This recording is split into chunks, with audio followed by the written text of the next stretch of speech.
여러분 안녕하세요, 블랙입니다. 오늘은 2018년 이야기를 짧게 설명드리면서 영상을 시작해보겠습니다. 2018년 12월 연준은 기준금리를 25bp 올렸습니다만 시장에서는 이를 마지막 금리 인상으로 해석하였고 이는 곧 증시의 급반등으로 이어졌습니다. 흔히 말하는 피벗에 대한 기대감이죠. 하지만 이때 당시 미중 무역 전쟁으로 인하여 경제가 좋지 않았습니다. 경제 위기가 온다, 침체에 빠진다 여러 말들이 많았었죠. 실제로 증시가 반등하긴 했는데 정고점을 돌파하지 못했고 미적지근한 모습을 보여주고 있었습니다. 그러자 연준에서 금리 인하라는 주사세 방을 당당당 이렇게 놨습니다. 그러니까 아니나 다를까 증시가 샤랄라 이렇게 올라가 버리는 마법 같은 상황이 펼쳐졌습니다. 요즘도 이와 비슷한 모습을 보여주고 있습니다. 연초부터 증시가 왜 올랐죠? 올해는 연준에서 금리를 올리지 못할 거야. 이러한 금리 인상 중단에 대한 기대감이 반영되었던 것이고요. 그리고 인플레이션도 올해에는 잡힐 거야. 이러한 기대감도 반영됐던 것이었죠. 사람들은 아직 발생하지 않은 이벤트, 금리 인상 중단, 인플레 잡히기 이런 것들을 미리 끌어와서 증시에 반영했던 것입니다. 제가 볼 때 이런 것들은 모두 실현될 수는 있을 것으로 보입니다. 연준은 앞으로 금리를 더 이상 올리기에는 힘들어 보이고요. 인플레 역시 어느 정도는 완화될 수 있을 것으로 보입니다. 물론 예전처럼 낮은 물가로 내려가기에는 어려울 것 같고요. 솔직히 사람들이 어디까지 기대하는진 모르겠어요. 인플레가 지금처럼 살짝 진정되는 것을 기대하는 것인지 코로나 이전의 상황을 기대하는 것인지 아마 이러한 경로에 따라서 증시의 충격은 앞으로 올 수 있을 것 같다는 생각이 들기도 하고요. 어쨌든 지금까지는 사람들의 기대를 반영하면서 경제 상황이 흘러갔었는데요. 그런데 최근 일주일 동안 경제 지표 자체가 꺾이는 모습이 나왔습니다. 최근에 발표된 지표들을 몇 개 체크해드리겠습니다. ISM 제조업 PMI와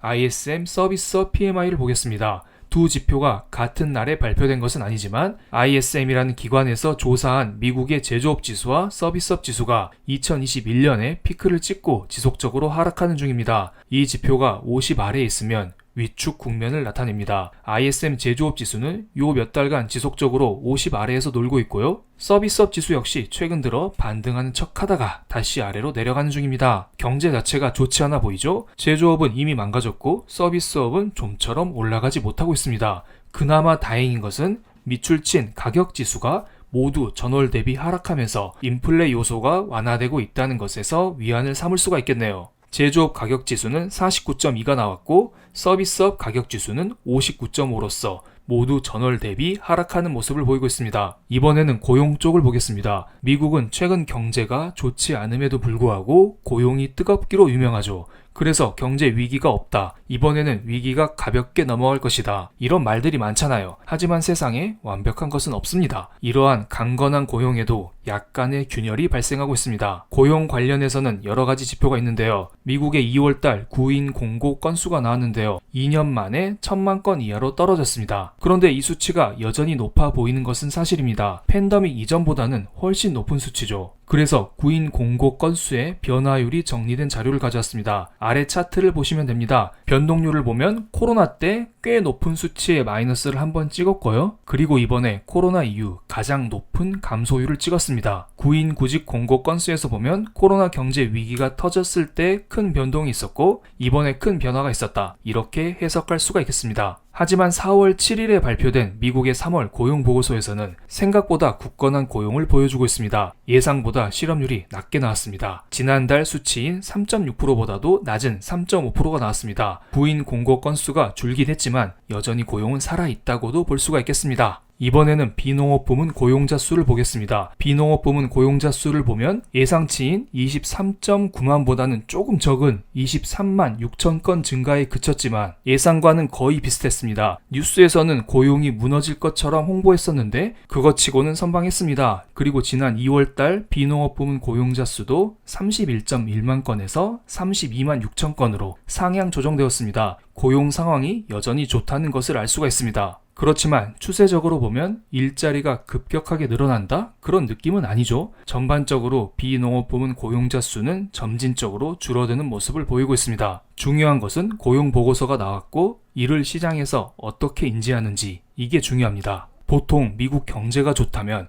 10년물 국채금리, 달러 인덱스가 모두 상승하는 게 맞습니다. 지금까지 최근 몇 주간은 10년물 국채금리와 달러 인덱스 모두 쭉 아래로 밀렸었죠. 왜냐하면 구인 공고 건수도 감소하는 추세였고요.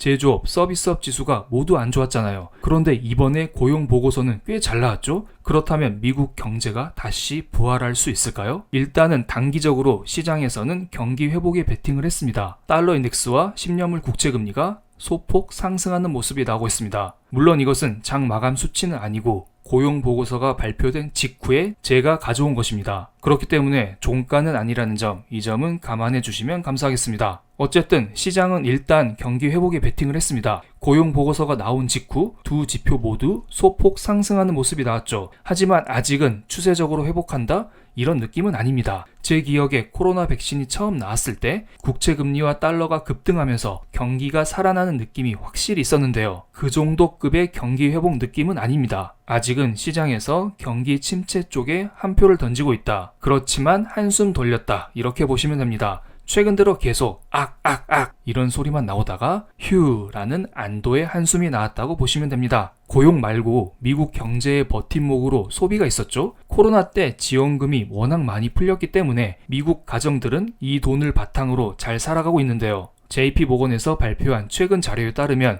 이러한 돈도 거의 바닥나는 중입니다. 파란색 영역은 지금까지 누적된 미국 가계 저축액입니다. 21년에 피크를 찍고 조금씩 떨어지고 있지만 아직도 충분하다는 것을 알 수 있죠. 그리고 주황색 영역은 앞으로 가계 저축액 예상치인데요. 아마 23년 중반쯤이면 코로나 이전으로 저축액이 돌아갈 것으로 보입니다. 이렇게 생각하시면 됩니다. 예를 들어 볼게요. 여러분이 코로나 이전에는 통장에 100만 원이 있었습니다. 그런데 코로나 때 정부 지원금을 받아 통장에 3천만 원이 꽂힌 겁니다. 그럼 신나서 이 돈을 마구마구 쓰겠죠? 기존 일자리에서 받는 월급도 있으니 어느 정도 살만할 겁니다. 그런데 이 돈이 줄어드는 게 보여요. 지금 통장에 1,000만 원이 안 남은 것입니다. 그럼 이제 슬슬 긴축 정책을 하지 않을까요? 아빠가 자식들 불러놓고 얘들아, 우리의 시대는 끝났다. 이제 아이폰 그만 사라. 아빠도 테슬라 신차는 안 살게. 뭐 이런 말을 하겠죠? 이렇게 소비 사이드에서 위축이 슬슬 나올 수 있다는 것입니다. 참고로 4월 14일에 3월달 소매 판매 지수가 나오기 때문에 이것을 확인하면 미국의 내수가 어떻게 진행되는지 확실히 체크는 가능할 것으로 보입니다. 그러면서 GDP 나우에서 발표되는 미국 1분기 GDP 추정치가 지속적으로 줄어들고 있습니다. 2월 22일쯤 1분기 GDP는 전 분기 대비 3%대 증가한다. 이렇게 예상을 하고 있었는데요. 지금은 쭉 줄어들어서 1.5% 증가로 예상을 하고 있습니다. 3월 들어서 은행 파산이 있었고 오펙 회원국들의 깜짝 원유 감산 소식이 있었죠. 여기에 고용 위축도 슬슬 나오고 있는 상황입니다. 경기 침체의 기운이 팍팍 느껴지는 게 보이지 않나요? 그래서 블룸버그에서는 7월달 경기 침체 확률을 97%로 잡았습니다. 기존의 9월달 경기 침체 전망에서 2달 정도 앞당겼습니다. 이렇게 되면 뭐 하나 부러져야 이게 끝난다고 볼 수가 있죠. 하지만 최근 시장에서는 이러한 악재에도 불구하고 증시는 굳건한 모습을 보이고 있습니다. 다른 이유도 많지만 시중에 풀린 유동성이 과하기 때문으로도 해석될 수가 있습니다. MMF라는 시장에 돈이 지속적으로 유입되는 중입니다. 5조 달러 이상 유입됐죠? 코로나 이전보다 2배 이상인 수치고요. 2008년 서프라임 때보다 더 많은 수치입니다. 엄청난 돈이 뭔지는 모르겠지만 MMF라는 곳에 몰려드는 중입니다. 그런데 이게 어디까지 늘어날지 아무도 몰라요. 그만큼 시중의 유동성이 많이 풀려 있다는 말일 수도 있겠고요. 나중에 MMF의 자금이 빠져나오면서 시중 유동성에 기여를 할 수도 있습니다. 어쨌든 지금은 돈 자체가 많은 게 문제입니다. 이게 증시를 지지하고 있다고 봐도 과언이 아닙니다. 이런 기사를 하나 가져왔습니다. MMF 머니 마켓 펀드는 연이율 기준으로 4.8%의 이자를 주고 있습니다. 대형은행이나 소형은행보다 돈을 많이 주고 있죠. 그렇기 때문에 사람들이 소형은행, 대형은행에 돈을 맡기지 않고 MMF의 돈 뭉치를 들고 찾아오는 중입니다. 그리고 기사를 잘 읽어보시면 MMF의 자금 40%는 영레포의 형태로 연준으로 유입되고 있는 중입니다. 즉 시중의 유동성의 상당 부분이 연준에 흡수되고 있습니다. 어떻게 보면 시중의 유동성이 흡수되고 있다 이렇게 볼 수도 있지만 좀 전에 설명드렸듯 지금 MMF 자금이 지속적으로 늘어나고 있기 때문에 시중에 이미 풀린 유동성이 어디가 한계인지 아무도 모르는 상황이라 볼 수도 있겠고요. 혹시 시장이 살아나면 MMF의 자금이 다시 투자 자금으로 풀릴 수도 있기 때문에 시중의 대기 유동성으로 작용할 수도 있습니다. 이 기사가 조금 어렵습니다. 그래서 제가 한 장의 장표로 따로 정리를 했습니다. 요즘 소형은행의 파산이 이어지고 있죠. 그렇기 때문에 소형은행의 자금이 대형은행으로 옮겨가는 중입니다. 그런데 방금 설명드렸듯 MMF에서 이자를 훨씬 많이 주죠.